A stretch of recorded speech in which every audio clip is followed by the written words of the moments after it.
concernant ce chapitre sur la structure de la société française, il faut tout d'abord se rappeler que l'espace social est fracturé selon différents facteurs. Il y a tout d'abord des facteurs socio-économiques qui le fracturent. Et pour bien comprendre ceci, il faut utiliser l'outil de l'INSEE, celui des PCS, qui permet de refléter bon nombre de hiérarchies. On observe ainsi que les cadres sont plus diplômés, ont des revenus plus élevés, ont des pratiques culturelles plus savantes que les professions intermédiaires et également que les employés ou ouvriers. De la même façon, il y a des facteurs qui ne sont pas socio-économiques, mais qui vont également refléter des hiérarchies au sein de l'espace social. La position dans le cycle de vie, la différence entre les jeunes, les moins de 25 ans, et ceux qui ont plutôt 40 ou 50 ans, permet de montrer, par exemple, des situations concernant le chômage totalement opposées, les jeunes étant bien plus exposés au chômage et à la précarité.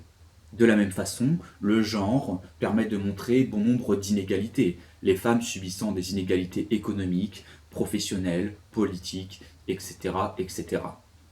Les inégalités, les fractures sont aussi présentes concernant le territoire. Les personnes qui sont éloignées des agglomérations ou qui habitent dans des quartiers populaires disposent de moins de services publics et concentrent un taux de chômage élevé.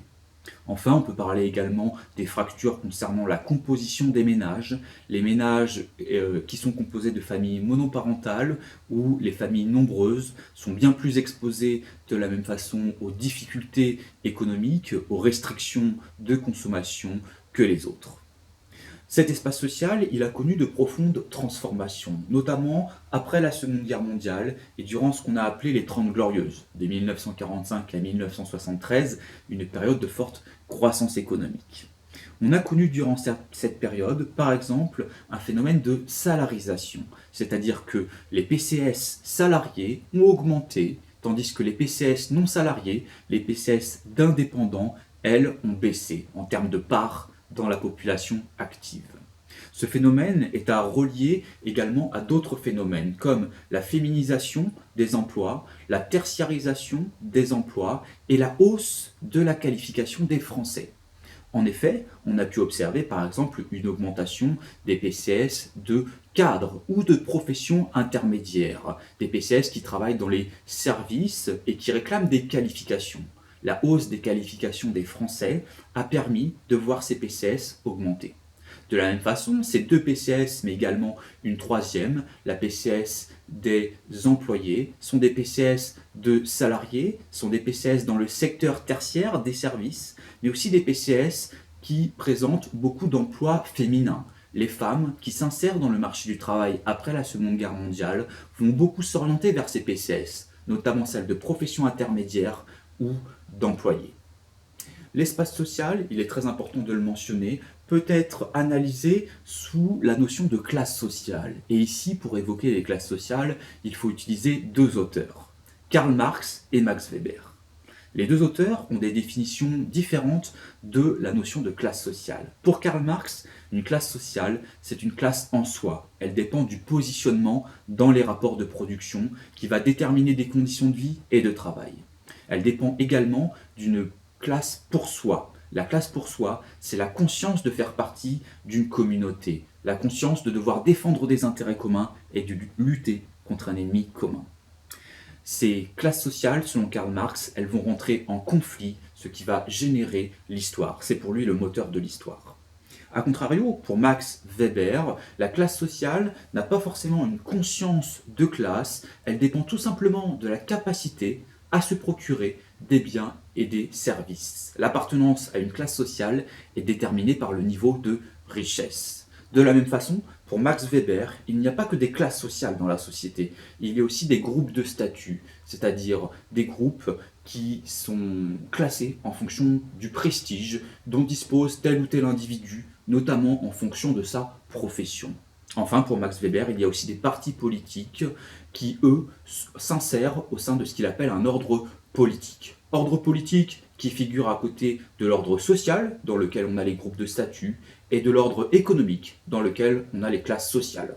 Alors que Marx s'intéresse seulement aux classes sociales et qu'il a une vision unidimensionnelle de la société, Weber s'intéresse aux classes sociales, aux partis et aux groupes de statut. Il a donc une vision tridimensionnelle de la société et de l'espace social.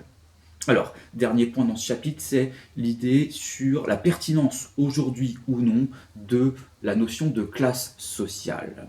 Si on a pu observer, après la Seconde Guerre mondiale, une baisse de la pertinence de la notion de classe sociale, de l'affrontement entre deux classes sociales, c'est parce qu'on a observé ce qu'Henri Mandras nomme une moyennisation de la société. Au cœur de la société, on a vu une classe moyenne émerger, puis vraiment englober une énorme partie de la population, quitte à englober la quasi-totalité de cette population. Dans cette vaste classe moyenne, on a les cadres, également les professions intermédiaires qu'on a évoquées tout à l'heure grâce au phénomène de tertiarisation, mais également les ouvriers. Pourquoi les ouvriers, alors qu'ils étaient en bas de la société, s'insèrent au cœur de la société? C'est grâce au phénomène de déprolétarisation. Les ouvriers, les 30 Glorieuses, profitent d'une augmentation de salaire liée à la forte croissance, profitent également de la consommation de masse, ou encore de l'augmentation des qualifications. Leurs enfants peuvent accéder au lycée, puis à l'université durant les années 70. Alors, néanmoins, si cette moyennisation de la société a pu faire baisser la pertinence de la notion de classe sociale, aujourd'hui, on observe que les classes sociales peuvent encore être utilisées pour décrire l'espace social. Pourquoi? Parce que tout d'abord, on a de fortes inégalités dans la société française, et que ces inégalités sont multidimensionnelles. Elles peuvent être économiques, sociales, politiques, culturelles, etc., etc. De même, selon un auteur, Pierre Bourdieu, on a bien encore des classes sociales, car la classe bourgeoise et la classe plutôt populaire disposent de différents niveaux de capitaux. Les bourgeois, par exemple, disposent d'un fort capital économique, d'un fort capital social, un réseau de connaissances, et également d'un fort capital culturel. Un capital culturel qu'ils vont transmettre à leurs enfants, en leur transmettant une certaine maîtrise de la langue, mais également en, par exemple, les emmenant au musée, à l'opéra, en les incitant à lire, vont leur permettre de réussir à l'école et donc de connaître une reproduction sociale, c'est-à-dire d'obtenir le même statut social que leurs parents. Alors, deux autres auteurs, les Pinson-Charlot, spécialistes de la bourgeoisie, nous indiquent également que la classe bourgeoise est encore bel et bien une classe sociale au sens de Marx. Pourquoi? Parce qu'elle remplit la dimension en soi, elle a des conditions de vie et de travail avantageuses avec de hauts revenus, mais elle présente également la dimension pour soi de la classe sociale. Pourquoi? Parce qu'elle a conscience de faire partie d'une communauté, de devoir s'entraider pour préserver ses avantages.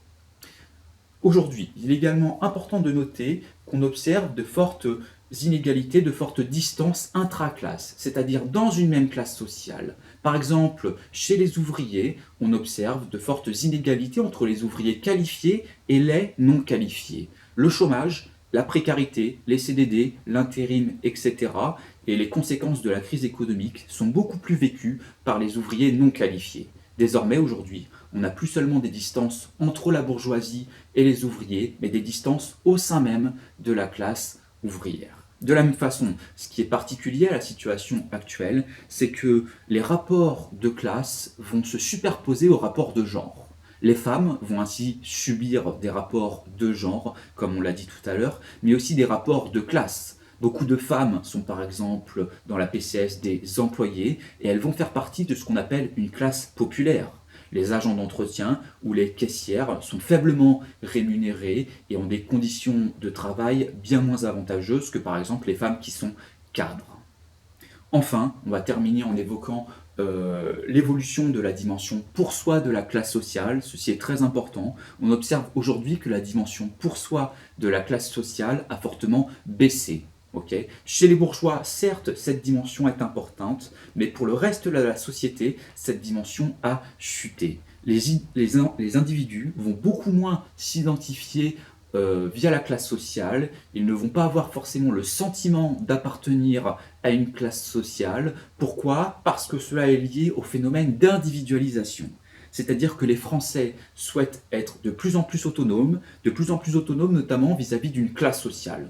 En d'autres termes, ils ne veulent pas se définir comme étant un ouvrier parmi d'autres, mais vont plutôt multiplier les critères d'identification. Tout simplement, l'idée étant, je ne suis pas seulement un ouvrier, je suis par exemple un homme blanc qui vit en centre-ville, qui fait tel loisir, qui a tel métier, etc., etc. Je ne m'identifie pas seulement comme ouvrier, mais via le genre, l'ethnie, le territoire, les pratiques culturelles, etc., etc. Et cela fait baisser la dimension, donc, pour soi, de la classe sociale. Voilà, c'est terminé. Si vous voulez vraiment développer ce chapitre, pensez bien à regarder toutes les petites vidéos sur la structure sociale pour vraiment creuser à fond ce chapitre qui est en somme passionnant. Allez, au revoir.